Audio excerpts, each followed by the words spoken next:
Dostlar, piknikin gözəlliyinə baxın siz. Bravo. Bir dənə gözəlliyə baxın.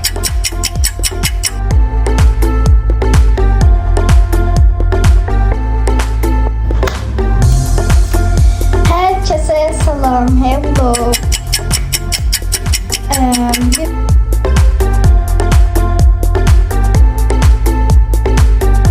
Hello, bugün sizlerle birlikte değişmeyi, birinci olan sokağını değiştiren ve paşalarını giyindim.